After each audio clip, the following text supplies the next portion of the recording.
120 दिन के लिए अपने मोबाइल से अपने टाइम लिमिट को ध्यान दो। कहीं लिख लो व्हाइट कलर के पेपर पे, भाई मैं 15 या 20 मिनट से ज्यादा मोबाइल नहीं चलाऊंगा, ठीक है? ताकि मैं जानता हूँ आप इस बात को कितना सीरियस लोगे कितना नहीं, मुझे एहसास होगा इस सेमिनार में इस बात को।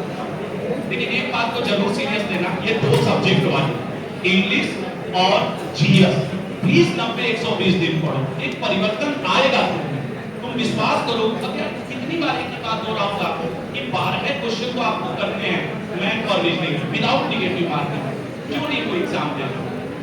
अपनी क्षमता को एक बार चेक करके देखो।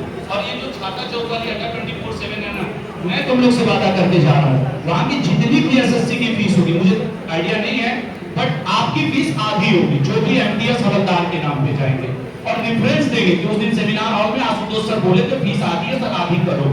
वहां के लड़कों से पूछ लेना कि एसएससी की फीस कितनी दी हो, वो बोल दिए कि नहीं सर हम 10,000 या 15,000, ठीक, आधा उसका सोच लेना, आधा उसका सोच लेना। और छूट लेना होगा सौरभ सर को फोन करना, छूट कर दीजिए।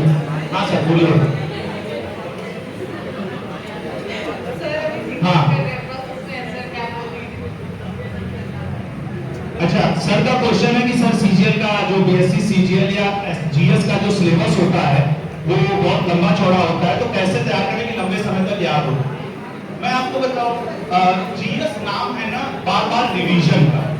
एक्चुअली जीएस आप खुद भी पढ़ते होगे, एक बार 2 बार 3 बार पढ़े, पढ़ने के बाद लगता है याद ही नहीं हो रहा है, ये जीएस की प्रॉब्लम है। बट ट्रस्ट करो, आप किसी चीज को 4 से 5 बार पढ़ लोगे, जब वो ऑप्शन के रूप में आपके सामने आएगा आप सही करोगे। पहला तो ये। दूसरा, कोई भी सब्जेक्ट पढ़ने से पहले, हिस्ट्री हो या पॉलिटी या जियोग्राफी या करंट अफेयर हो, प्रीवियस 5 ईयर देख करके कुछ टॉपिक व्हाइट पेन और मतलब व्हाइट पेज और पेन पे नोट कर लो कि हिस्ट्री से एंशिएंट से यही आता है।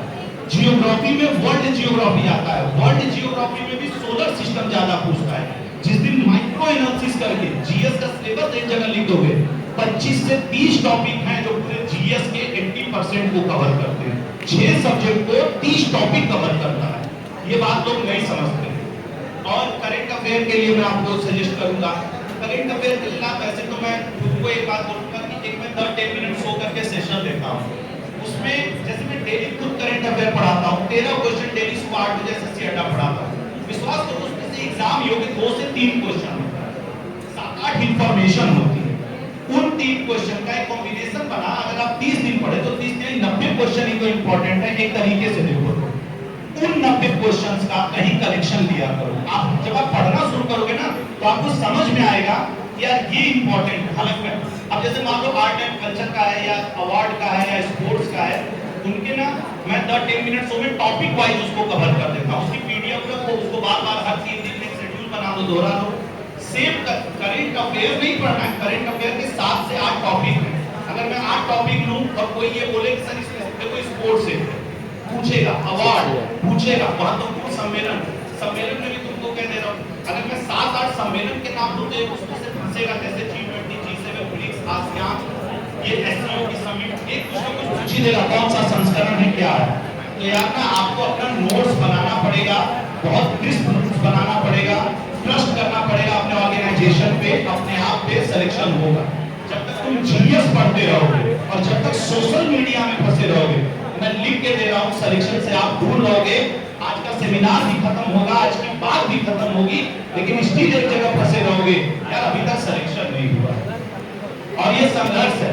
हम लोग देखो जॉब करते हैं, हम लोग को जो दूसरे बैंक वाले झटझट मैसेज भेजते हैं, क्रेडिट कार्ड ले लीजिए, लोन ले लीजिए, और हम ही लोग के पापा जब साइकिल से बैंक में जाते थे हाथ फेंकने के लिए पैसा मांगने, तो बैंक वाला मिलता भी नहीं। ठीक है, तो जिसके पास पैसा है, पावर है, उसको दुनिया पूछती है, वो आपको अचीव करना है, नहीं तो फिर ठीक है चल रहा है, चलता ही रह जाएगा। Thank you sir, please 20 minute ध्यान दीजिए।